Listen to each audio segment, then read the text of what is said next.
ഇതിപ്പോ ഈ നിങ്ങൾ എന്തെങ്കിലുമൊക്കെ കണ്ടിട്ടുണ്ടോ? ഈ അമ്മ പറയുന്നത് അടിച്ചിട്ടുണ്ട്, പക്ഷേ ഈ ബെൽറ്റിനും എന്തൊക്കെയാണ് നിങ്ങളുടെ കാഴ്ചയിൽ എന്തൊക്കെയാണ്? അവൻ പറഞ്ഞത് അങ്ങനെയാണ്. ഞങ്ങൾ അറിയുന്നത് പിറ്റേ ദിവസമാണ്. ഞാൻ പറഞ്ഞല്ലോ, ഇവര് വീട്ടുകാർ വന്നതിന് ശേഷമാണ് ഞങ്ങൾ ഈ വിവരം അറിയുന്നത്.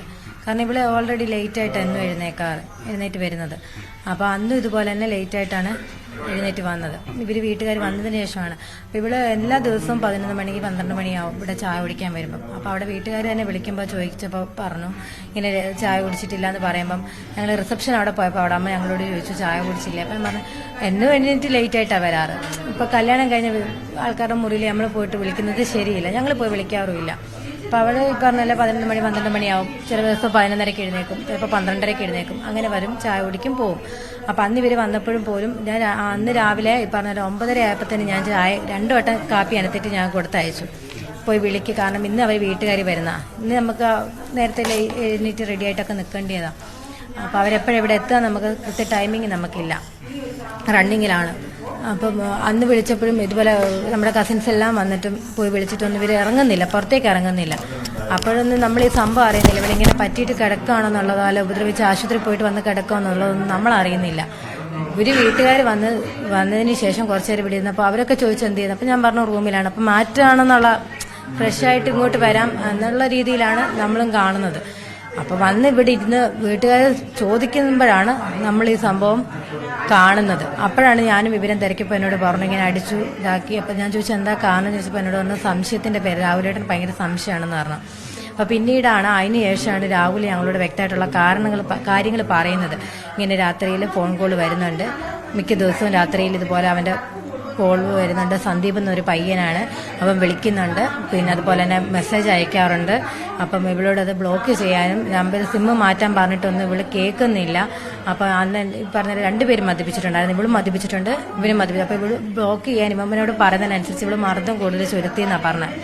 ഞാൻ ചെയ്യില്ല, ഞാൻ ചെയ്യാതിരുന്ന നീ എന്നാ ചെയ്യും, ഞാൻ ബ്ലോക്ക് ചെയ്യില്ല, ഞാൻ വിളിക്കും, ഞാൻ സംസാരിക്കും, ഞാൻ ഇനി ഈ ബന്ധം തുടരുമെന്നൊക്കെ അവനോട് പറഞ്ഞ് അവനെ കൂടുതൽ പ്രഷർ ചൊലുത്തിയെന്നാണ് അവൻ പറഞ്ഞത്. അതുകൊണ്ടാണ് ഇത്രയും ഇതായി പോവാൻ കാരണം. അപ്പം അടിച്ചത് തെറ്റാണ്. അപ്പം അവൻ പറയുന്നത് ഞാൻ അടിച്ച്, പക്ഷെ തിരിഞ്ഞ് അവൾ ആ അടി ഒഴിവാക്കാൻ വേണ്ടിയിട്ട് തിരിച്ചു പോയി. ഇങ്ങനെ മുഖം വെട്ടിച്ച കൂട്ടത്തിലാണ് നെറ്റി ചെന്നിരിക്കുക, അല്ല നെറ്റിക്ക് മുഷ്ടി ചുരുട്ടി ഇടിച്ചിട്ടൊന്നും ഇല്ലെന്നാണ് ഞങ്ങളോട് അവൻ പറഞ്ഞത്. വ്യക്തമായിട്ട് നമുക്കറിയില്ല, പറഞ്ഞ കാര്യങ്ങൾ നമുക്കറിയുള്ളൂ. അപ്പോൾ ഞാൻ പറഞ്ഞില്ല, അത് ഇവർ ഇപ്പോൾ വീട്ടുകാർ വന്നപ്പോൾ ചോദിച്ചാൽ നമ്മളൊന്നും അറിഞ്ഞില്ല. സത്യമായിട്ട് ഞങ്ങൾ അറിഞ്ഞിട്ടില്ല. ഇത് വെളുപ്പിന് നടക്കുന്ന സംഭവമാണ്. ഞങ്ങളൊക്കെ ഉറങ്ങിപ്പോയിരുന്നു. ഇവർ നേരത്തെ ആദ്യം ഒരു കല്യാണ പാർട്ടിക്ക് അന്ന് രാത്രി പോയതിന് തിരിച്ച് വന്നതിന് ശേഷം ഇവർ ബീച്ചിലും പോയിട്ട് ഇത് പുലർച്ചെ 3 മണിക്കോ 4 മണിക്കോ അങ്ങോട്ട് നടക്കുന്ന സംഭവം. 2 മണിക്കാണോന്ന് തോന്നുന്നു. എത്ര കൃത്യമായ ടൈമൊന്നും നമുക്കറിയില്ല, ഇവർ പറയുന്നത് നമുക്കറിയുള്ളൂ. അപ്പോൾ ആ സമയത്ത് അങ്ങോട്ട് നടക്കുന്ന സംഭവമാണിത്. അപ്പോൾ നമ്മളിത് രാവിലെ ഈ പിറ്റേ ദിവസം ഉച്ചയ്ക്കാണ് നമ്മളിത് അറിയുന്നത്. അവളെ കാണുമ്പോഴാണ്. അതിന് മുന്നേ പോലെ നമ്മളോട് വന്നിട്ട് ഇവള് വിവരം പറയുകയോ ഒന്നും ചെയ്തിട്ടില്ല. നമ്മളോട് സാധാരണ ഒരു മിംഗ്ലിംഗ് ആയിട്ടുള്ള ഒരാളെ അല്ല അവള്. ഞങ്ങളോട് മിണ്ടാറുമില്ല, ഞങ്ങളോട് സഹകരിക്കാറുമില്ല. വന്ന ദിവസം മുതലേ അങ്ങനെ തന്നെയാണ്. ഇവളെപ്പോഴും ആ റൂമിലാണ്. ഞങ്ങൾ ഇവിടുന്ന് മാറണമെന്നാണ് ഇവനോട് പറഞ്ഞു എന്നുള്ളത് ഞങ്ങളിപ്പോൾ അറിഞ്ഞു. ഈ രാഹുലിനോട് ഇപ്പോൾ ഈ പ്രശ്നം ഉണ്ടായതിനു ശേഷം അവൻ ഞങ്ങളോട് പറഞ്ഞു അമ്മേനെ ഇവിടുന്ന് ഒഴിവാക്കണം, എന്നെ ഒഴിവാക്കണം, അമ്മമ്മേനെ ഇവിടുന്ന് വിടണം, ഞങ്ങളെല്ലാം ഇവിടുന്ന് മാറ്റണമെന്നായിരുന്നു അവിടെ കണ്ടീഷൻ അവള് പറഞ്ഞിരുന്നു എന്ന് ഞങ്ങൾ അറിഞ്ഞു. നിങ്ങൾ എന്തെങ്കിലും വഴക്കമല്ലോ ഉണ്ടാക്കിയിട്ടുണ്ടോ? സംസാരം എന്തെങ്കിലും? ഇല്ല, യാതൊരുവിധ സംസാരം ഉണ്ടായിട്ടില്ല. നമുക്കിവിടെ ഇഷ്ടംപോലെ പണിയാണ്. കല്യാണം കഴിഞ്ഞ് അന്ന് തൊട്ട് നല്ലപോലെ പണിയുണ്ടായിരുന്നു. അപ്പം എനിക്ക് എന്നെ കൊണ്ട് തന്നെ പറ്റാഞ്ഞിട്ട് ഞങ്ങളിവിടെ ഒരു ചേച്ചീനെ നിർത്തി. അപ്പോൾ ആ ചേച്ചി ഹെൽപ്പിനായിട്ട് ഇങ്ങനെ അടുക്കളയിലുണ്ടാവും. അപ്പം ഞാൻ ഈ പറഞ്ഞ പോലെ ഒരുപാട് ഇതായിട്ട് പണിയുണ്ടായിരുന്നു. നമുക്ക് അതിനിടയ്ക്ക് ഇവളോട് വഴക്കുണ്ടാക്കേണ്ട നമുക്ക് കാര്യം എന്തോ. കല്യാണം കഴിഞ്ഞ ഒരു പെൺകുട്ടിയോട് നമ്മൾ എന്തിനു വഴക്കുണ്ടാക്കേണ്ടായിരുന്നു. ഞങ്ങൾ ആ തുണി വരെ ഞങ്ങൾ അലക്കി കൊടുത്തത് അവിടത്. അവൾ അതുപോലും ചെയ്യാതെ ആ റൂമിനകത്ത് എപ്പോഴും ആ റൂമിൽ തന്നെയായിരുന്നു. മദ്യപിക്കാറുണ്ട് അവള് മദ്യപിക്കാറുണ്ട്. അവർ 2 പേരും കല്യാണ പാർട്ടിയിൽ നിന്ന് മദ്യപിച്ചിട്ട് അവിടെ വന്നത്. പിന്നീട് ബീച്ചിൽ പോയിട്ട് ശേഷം ഇവിടെ വന്നതിന് ശേഷമാണ് ഈ ഫോൺ കോൾ ആണ് പിന്നെ സ്റ്റാർട്ടിങ്. കാരണം ആ സമയത്ത് 2 പേരും മദ്യപിച്ചു. നിങ്ങൾക്ക് മനസ്സിലായിരുന്നു ഇവര് മദ്യപിച്ചിരുന്നു, അവിടുന്ന് മദ്യപിച്ചിരുന്നു. അപ്പം മദ്യപിച്ച് ഫസ്റ്റ് ടൈം ഇവർ പോയിട്ട് വന്നപ്പോൾ ബീച്ചിൽ പോകാൻ നേരത്ത് ഇവർ പോയിട്ട് വന്നതിന് ശേഷം നമ്മൾ കണ്ടിട്ടില്ല. കാരണം ആ സമയത്ത് നമ്മൾ കടന്നുറങ്ങിപ്പോയി. അപ്പോൾ മദ്യപിക്കാറുണ്ട്. ഇവള് സിഗരറ്റും വലിക്കുന്നതാണ്. അത് ഇവനൊരു വിഷമം ഉണ്ടായിരുന്നു, സിഗരറ്റ് വലിക്കുന്ന കാര്യത്തിൽ. ഇവിടെ വെച്ചല്ല, ഇവന്റെ കൂടെ പുറത്ത് പോകുമ്പം ഇവൻ സിഗരറ്റ് വലിച്ചപ്പോൾ 4 വട്ടം ഇവന്റെ കയ്യിൽ നിന്ന് ഇവള് മേടിച്ച് വലിച്ചു എന്ന് ഇവൻ പറയുന്നുണ്ട്.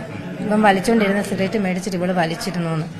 അപ്പോൾ മദ്യപിക്കുന്നത് ഞങ്ങൾ കണ്ടിട്ടുണ്ട്. ഞങ്ങളുടെ മുന്നിൽ നിന്ന് അവൾ മദ്യപിച്ചിട്ടുണ്ട്. കാരണം ഇതിന് മുന്നേ ഞങ്ങൾ കല്യാണത്തിന് മുന്നേ തന്നെ നമ്മൾ ഡ്രസ്സ് എടുക്കാൻ വേണ്ടി 2 ദിവസം ഞങ്ങളുടെ കൂടെ ഇവിടെ ഉണ്ടായിരുന്നു. അപ്പം അന്ന് ഞങ്ങൾ പറഞ്ഞതാണ് വീട്ടുകാരെയും കൂട്ടി വരണം എന്നൊക്കെ പറഞ്ഞിട്ട് ഇവിടെ ഒറ്റയ്ക്കാണ് ഞങ്ങളുടെ കൂടെ 2 ദിവസം കറങ്ങിയതാണ്. അപ്പം അന്നേരം ഞാനിപ്പോൾ അമ്മേനോട് ഞാൻ പറഞ്ഞു, ഇങ്ങനെ ഒരു കല്യാണത്തിന് മുന്നേ ഒരു ചെറുക്കൻ്റെ വീട്ടുകാരുടെ കൂടെ ചെറുക്കൻ്റെ കൂടെ ഒരു പെണ്ണിനെ ഒരു ഇതും ഇല്ലാതെ ഡ്രസ്സ് എടുക്കാനാണ് കാര്യം ശരിയാണ്. പക്ഷെ കല്യാണം ഉറപ്പിച്ചതുമാണ്. എന്നാലും ആ കല്യാണത്തിന് മുന്നേ തന്നെ 2 ദിവസമൊക്കെ തങ്ങാൻ വിടുക എന്ന് പറയുന്നതൊന്ന് ആലോചിച്ച് നോക്കുക, ആ വീട്ടുകാരുടെ ആ ഒരു മാനസികാവസ്ഥ. അപ്പോൾ ഞങ്ങൾ പിറ്റേ ദിവസമാണ് വൈകുന്നേരം അവരെ രാത്രിയാണ് ഡ്രസ്സ് എടുത്തതിന് ശേഷം ശീമാട്ടിൽ നിന്ന് എടുത്ത് തിരിച്ച് അവളെ വീട്ടിൽ കൊണ്ടാക്കുമായിരുന്നു. പറവൂർ അവിടെ വീട്ടിൽ കൊണ്ടെത്തിച്ചു. അവളെ എത്തിച്ചിട്ടാണ് ഞങ്ങൾ ഇങ്ങോട്ട് തിരിച്ചു വരുന്നത്. അപ്പം അന്ന് ഞങ്ങളുടെ കൂടെ 2 ദിവസം ഉണ്ടായിരുന്നപ്പോഴും ഞങ്ങൾ കണ്ടു ഇവിടെ മദ്യപിക്കുന്നത്. കാറിലിരുന്ന് തന്നെ ഇവിടെ മദ്യപിക്കുന്നുണ്ടായിരുന്നു. അപ്പോൾ സിഗരറ്റ് വലിക്കാനായിട്ട് ഇപ്പം മാറി നിൽക്കുമ്പോൾ ഒക്കെ ഇവൻ്റെ കൂടെ അങ്ങോട്ടൊക്കെ പോകും. എന്നിട്ട് ഇവൻ വലിക്കുന്ന കൂട്ടത്തിൽ മേടിച്ച് വലിക്കുന്നുണ്ടെന്ന് ഇവൻ പറഞ്ഞു. സിഗരറ്റും വലിക്കുന്നുണ്ടെന്ന്. ഇവിടെ നല്ലപോലെ ലഹരി ഉപയോഗിക്കും. മദ്യമല്ല മയക്കുമരുന്ന് വല്ലതും ഉണ്ടോ? മയക്കുമരുന്നിന്റെ എനിക്കറിയില്ല. കുട്ടി പറഞ്ഞിരിക്കുന്നത് അങ്ങനെയാണ്. മദ്യമാണെന്ന് തോന്നുന്നില്ല, വേറെന്തോ സാധനം അവന് കഴിച്ചിരുന്നതായിട്ട് തോന്നിയെന്നോ? ഇല്ല, മയക്കുമരുന്ന് അവൻ ഉപയോഗിക്കാറില്ല. മദ്യപിക്കാറുണ്ട്, മയക്കുമരുന്ന് അവൻ ഉപയോഗിക്കാറില്ല. മയക്കുമരുന്നിന് അടിമയല്ല. വേണം നമുക്ക് അതിനുള്ള ഇതുണ്ടല്ലോ.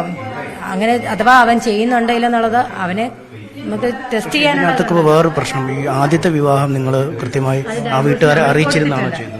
അത് തീർച്ചയായിട്ടും അറിഞ്ഞിട്ടാണ് അവൾ ഇങ്ങോട്ട് വരുന്നത്. അവളാണ് രണ്ടാമത് പിന്നെയും ഇത് ഈ കല്യാണം മുടങ്ങി അവനിങ്ങനെ ഒരു ഇതാണെന്നുള്ളത് അറിഞ്ഞപ്പോൾ അവൾ വീണ്ടും കുത്തിപ്പൊക്കി ഇത് കൊണ്ടുവന്നതാ ഈ ആലോചന. ഇവിടെ ഇവന്റെ ഫ്രണ്ട്സായിട്ട് പിന്നെ കോണ്ടാക്ട് ഉണ്ടായിരുന്നു. ഇവക്ക് ഇവള് എല്ലാവരുമായിട്ട് കോണ്ടാക്ട് ചെയ്യുന്നുണ്ട്. കോണ്ടാക്ട് ചെയ്യുന്നിട്ട് ഇവള് ഈ പറഞ്ഞ കല്യാണം മുടങ്ങി നടന്നപ്പം ഇവള് തന്നെ ഇവിടെ ഇതിലാണ് കല്യാണം വീണ്ടും എനിക്ക് താല്പര്യമുണ്ട്, എനിക്ക് ഇഷ്ടമാണ്, എനിക്കിതെല്ലാം അറിയാം എന്നും പറഞ്ഞിട്ടാണ് അവൾ വരുന്നത്.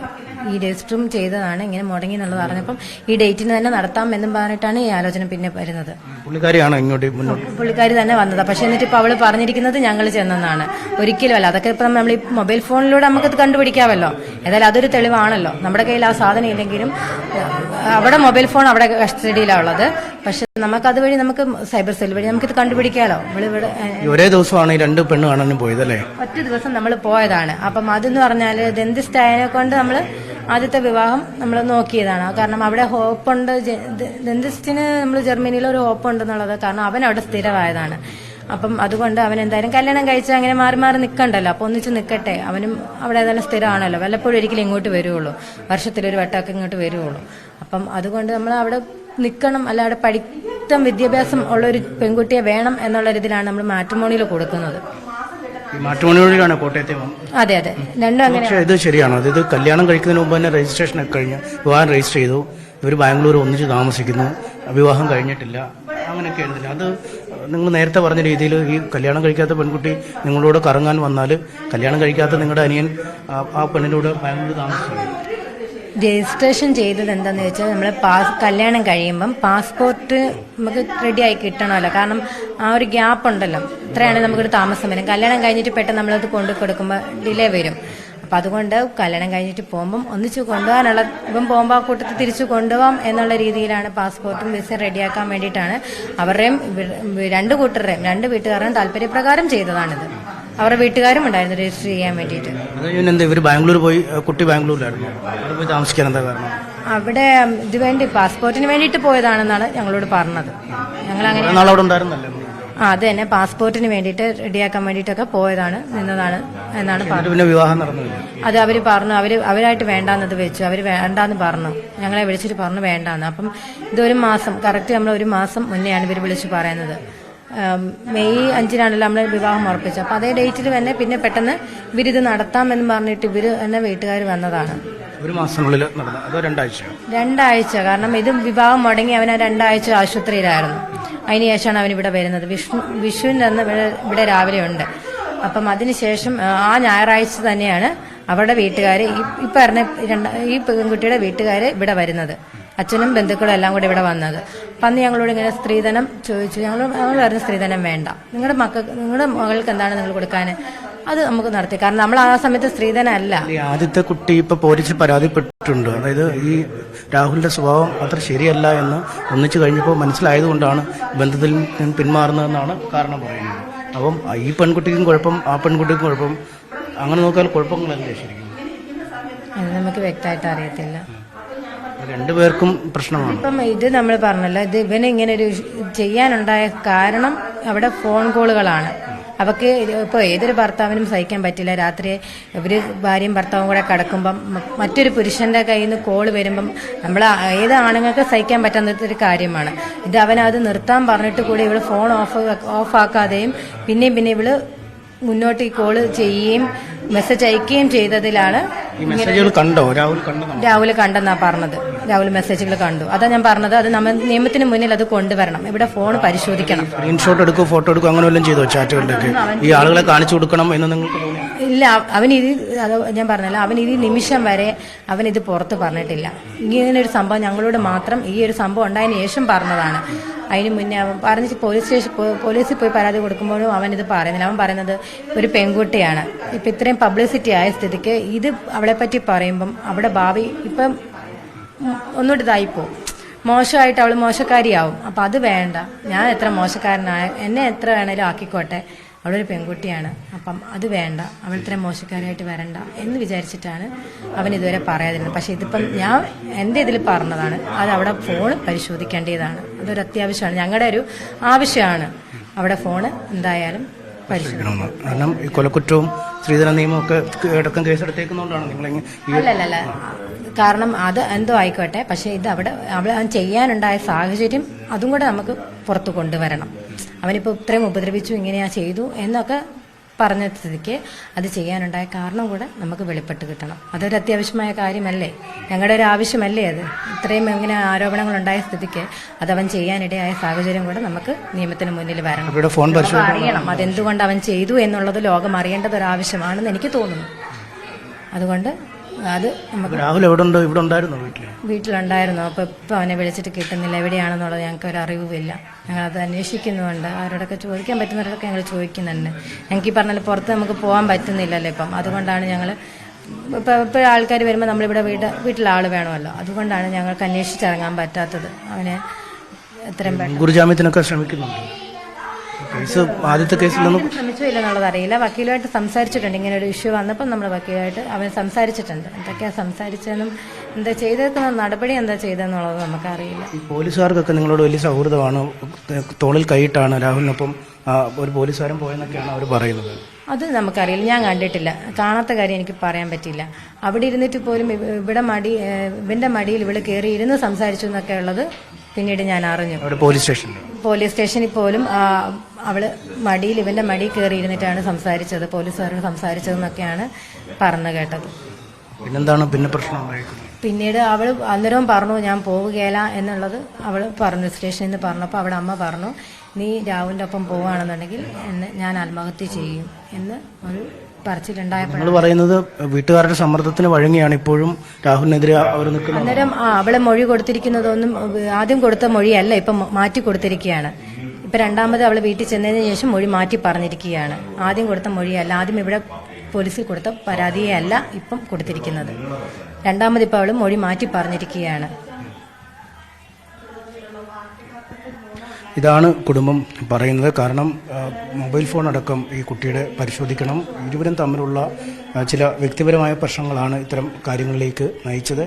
ഒപ്പം ഈ വധശ്രമം പോലുള്ള കാര്യങ്ങളുണ്ടായില്ല. പക്ഷേ രാഹുൽ ഈ കുട്ടിയെ അടിച്ചു, മുഖത്തടിച്ചു, ഇക്കാര്യങ്ങളൊക്കെ അവർ സമ്മതിക്കുന്നുണ്ട്. ഒപ്പം 2 കല്യാണങ്ങൾ, അതായത് ഒരേ ദിവസമാണ് 2 ഇടങ്ങളിൽ പോയി ആ പെണ്ണ് കണ്ടത്. ഒന്ന് എറണാകുളത്തും ഒന്ന് കോട്ടയത്തും. അതിൽ ആദ്യത്തെ കണ്ടത് ഉപേക്ഷിച്ച് രണ്ടാമത്തെ കോട്ടയത്തെ ആ പെൺകുട്ടിയെ വിവാഹം കഴിക്കാൻ തീരുമാനിക്കുകയായിരുന്നു. അതിൻ്റെ വിവാഹ രജിസ്ട്രേഷൻ കഴിഞ്ഞു. അതായത് അവർ നിയമപരമായി ഭാര്യാഭർത്താക്കന്മാരായി. അതിനുശേഷം ബംഗളൂരുവിൽ ഒന്നിച്ച് ഇരുവരും കുറച്ചുനാൾ താമസിക്കുകയും ചെയ്തു.